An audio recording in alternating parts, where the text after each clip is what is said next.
Hello and welcome to some more psychology revision. We love it, don't we? Yeah, baby. As we do the last part of relationships and other factors, as in all the things that didn't fit into the other videos, which is just brilliant. So as I move into stereo, which we're definitely far more excited about than you are, Sarah's going to kick us off with childhood experiences and our first theory, or whatever you want to call it, parent-child. Childhood experiences have been found to influence adult relationships, and there are two areas you need to know about: is the parent-child relationships and peer relationships. Bowlby's attachment theory suggests that early relationships with our caregivers provide the basis for later relationships, called the continuity hypothesis. He argued that the attachment styles we learn as infants and young children become as an internal working model for what we believe relationships are like. We learned that last year. Yeah. Bowlby's research suggests that we develop an attachment style consisting of two attitudes. Firstly, about ourselves, so our self-esteem, then about other people, called interpersonal trust. These are two attitudes we develop from and are based on our early interactions with our caregivers. If our caregivers lead us to believe that we are highly valued and that they are dependable or reliable, then we are likely to develop high self-esteem and to trust other people, really. This is more commonly known as secure attachment. It is. If you don't have these conditions, then you may develop an insecure attachment style. Now, from last year, the strange situation, you discovered 3 attachment types. Secure type B occurs when caregivers are responsive to infants' need. Infants trust their caregivers and are not afraid of being abandoned. Now, an insecure attachment type, avoidant or type A, is where caregivers are distant and do not want intimacy with the infant. Infants want to be close with their caregiver, but they can learn that they are easily rejected. Yeah, they're likely to be rejected. Insecure resistant, or type C, is where caregivers are inconsistent and overbearing with their affection. Infants are anxious because they never know when and how caregivers will respond. So, to sum up, clingy, cool and confused. Now, if you've got a small essay on this little bit, so they ask you about to describe one sort of theory of childhood experiences affecting relationships, something like that. The one tip I will put in here is not to yabber on about the 7 stages of the strange situation, which you will know, because it's probably best to cover all the other stuff, all the new stuff really, and then strange situation just as a feature. Go on then. Childhood experiences, the AO2 or parent-child. Yes. Now we look at a study by Hazen and Shaver, who found that romantic types were related to early attachment types using the love quiz printed by an American newspaper. Secure types rated love experiences as happy and trusting, and their relationships were more enduring. Resistant types experienced love as involving obsession, emotional highs and lows, extreme attraction, and jealousy. They even worried that their parents would abandon them. Avoidant lovers typically feared intimacy and believed that they did not need love to be happy. Further support has been found from consistency of attachment type. One study tested adults at 12 months old and then again at 20 years old on their attachment style. Now that's commitment to psychology. They found a high degree of stability, with 72% of adults receiving the same classification from adult attachment test as they did from the strange situation when they were younger. However, not all the research supports stability. Other studies reported much lower attachment stability from the longitudinal study. It found that between ages 1 to 18, and stability was only 42%. Yes, 42, not 72. Remember those numbers. Did I say 70? No, I'm just saying. I'm saying to them. God, what you... You're making me doubt myself. Right, one problem is that it is reductionist to say that an early attachment type is the sole cause of a future relationship type, when it is likely that other factors also play a significant role. Do you get it? Because the name of the videos are the factors. One study took the key event as parental divorce. Yes. The effect of divorce on a child was not linked to any specific attachment classification, so divorce had an impact regardless of whether the infant was securely or insecurely attached. Another factor to consider is that attachment styles might change as a consequence of experiencing different relationships. One kind of partner might result in a secure attachment style, while another might make them more anxious. Another criticism is that the continuity hypothesis is that it argues behaviour of the caregiver that determines the infant's attachment type and subsequent adult type, and therefore it is focusing on the the nurture playing a bigger role than nature. However, not all psychologists agree, and one idea is the temperament hypothesis, which proposes that we have an innate temperament that determines how well we form relationships. If good at it, then we form good early attachments, and then good later relationships. Yes. Another issue is that the continuity hypothesis ignores gender differences, and therefore it could be beta gender biased. There is some evidence that insecure attachment affects boys and girls in different ways. Insecure males tend to adopt avoidance strategies, whereas insecure females tend to adopt resistant strategies. Another issue is that it raises potentially socially sensitive issues, as it argues that the caregiving relationship determines the child's future relationship. Some argue that it blames the mother for any future problems that the child might suffer. On to the next AO1 for childhood experiences, which is all peer relationships. Whilst family is the most important in socialisation during early years, as the child grows, the impact of friends and peers becomes noticeable. In childhood, and especially after school begins, friendships become central to healthy social and emotional development. Friendships with peers provide children with important information about the world during the time of rapid development. They are a means for developing important lifelong social skills. They can be important for emotional support, and they can provide information about rules and values about what is or not acceptable behaviour. Also, the experience of having a close friend to confide in creates feelings of acceptance and of being understood by another person, which obviously is important for future relationships. Friendships are also important for learning about themselves, and so their own value and ability to satisfy others. On to the AO2 for peer relationships. One study to support the importance found that the quality of friendships at around 11 years who had more intimate friendships formed romantic relationships earlier than those that had not experienced such earlier friendships. Further evidence comes from research on children with chronic illness requiring regular hospital stays. This showed possible consequences of missing out on important peer relationships. One study investigated whether childhood cancer survivors experienced difficulties in later relationships. They found that survivors of childhood cancers had fewer relationships and a sense of greater distress when relationships broke down than control participants. This was despite them finding no evidence for decreased satisfaction. This appears to support another research which suggests that lower rates of marriage and cohabitation and an older age for the first romantic relationships and marriage. But peer interactions are not always positive, as being a bully during childhood can have long-term effects. Studies of both male and female middle school children who were identified as bullies showed that in later years they were more likely to report using physical aggression with a romantic partner. Those who had been bullied also feel the effects in later relationships. One sample of 414 volunteers in a university psychology class found that college students who recalled frequent teasing in childhood were less comfortable with intimacy and closeness and felt less comfortable trusting and depending on others. They also experienced a greater degree of worry about being unloved or abandoned in romantic relationships. But one thing I will point out is that this might not be too representative, as obviously psychology students are amazing compared to the rest of the population. Oh, yes. It's true. It's true. Carry on. Research in this area is beta culturally biased as it ignores cultural differences. Almost all research focuses on relationships in the West and so may not reflect relationships in other cultures.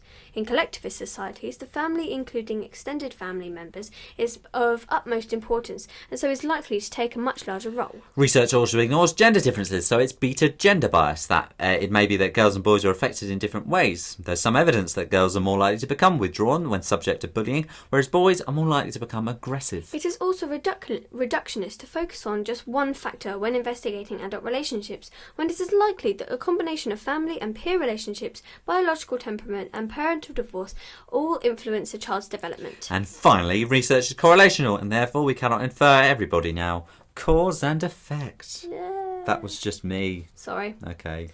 On to culture, which is the last type of essay you could possibly get if you've watched all of these. Collectivism and individualism. Yes, first AO1, go. The fact that relationships differ between Western and non-Western cultures can be explained by using the concept of collectivism and individualism. Western cultures place great emphasis on the rights and freedoms of the individual, and individual happiness is seen as fundamentally important. Such cultures are individualistic because of the focus of the individual. The cultural attitudes of individualistic goals and interests are more highly regarded than group goals, and interests are consistent with the formation of relationships that are voluntary voluntary and between individuals. Such relationships are likely to be formed on the basis of romantic love. Now, relationships in individualistic societies are more likely to be temporary, as the cultural importance on personal happiness suggests that if relationships are not working, then they should end the relationship and find a new one. Studies have associated with individualism are with higher divorce rates, as it encourages a search for an ideal partner. Right. Yes, in most non-Western cultures, the group is the primary unit of concern. Collectivism therefore leads to the formation of groups that are non-voluntary and more group-based. Yes, they are more likely to be permanent, as the effects of their breakdown would impact others in the group, and it is the effect on the group rather than the personal happiness that is considered more important. AO2 for this, one supporting study over 11 countries, which is India, Pakistan, Thailand, Mexico, Brazil, Hong Kong, Philippines, Australia, Japan, England and the US. Ask them. If a man or woman had all the qualities you desired, would you marry them if you didn't love them? They found a positive correlation of plus 0.56 between a society's individualism and the necessity for love in marriage. For example, in India, 49% said yes, and in England it was 7%. In the US, it was only 3.5%. To remember it, I like to think root it, halve it, but you still have to remember 49. Yes. One argument, though, is that you have the issue of imposed ethic, as the study designed in the US doesn't apply properly to other cultures. The best example to bring up is the meaning of love. In the US and or the UK, it generally means positive things, but in China, the word means pain and sorrow. Therefore, you should always explain your point. Asking them whether love is important is a bit pointless. It's a bit like asking if a man or woman had all the qualities desired, but they didn't have a history of domestic violence, would you still marry them? This research is also criticised for being alpha-cultural biased. It exaggerates cultural differences. Essentially, it is socially sensitive, as it could lead to prejudice and stereotyping, when really differences within cultures may be far more than between cultures. So, labelling a culture individualistic or collectivist and then making assumptions from that may be misleading. You're right. For example, in India, 49% said yes to the earlier love question, but remember, 51% said no. Another point, yes, there's lots, is classifying a marriage or relationship as arranged or voluntary isn't simple. Even in arranged marriages, there is usually a degree of choice, and in individualistic cultures, parents, etc., can have a significant role on others' relationships too. Other relationships supports Other research. Oh my goodness. Other research supports the idea that individualism and collectivism is associated with the permanence of romantic relationships. Almost all cultures have a form of divorce, but the rates vary significantly by culture. In the US, the divorce rate is around 50%, whereas in India, they're only around 1%. However, one suggestion for this difference is the changing role of women in society.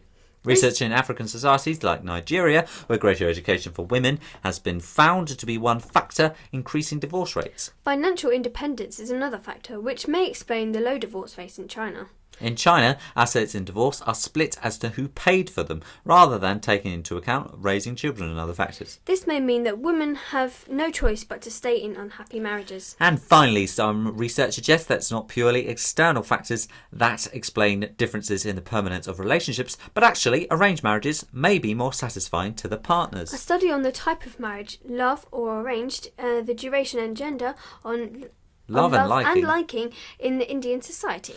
Yes, the study had 100 professional Indian couples, 50 love and 50 arranged. That sounds weird.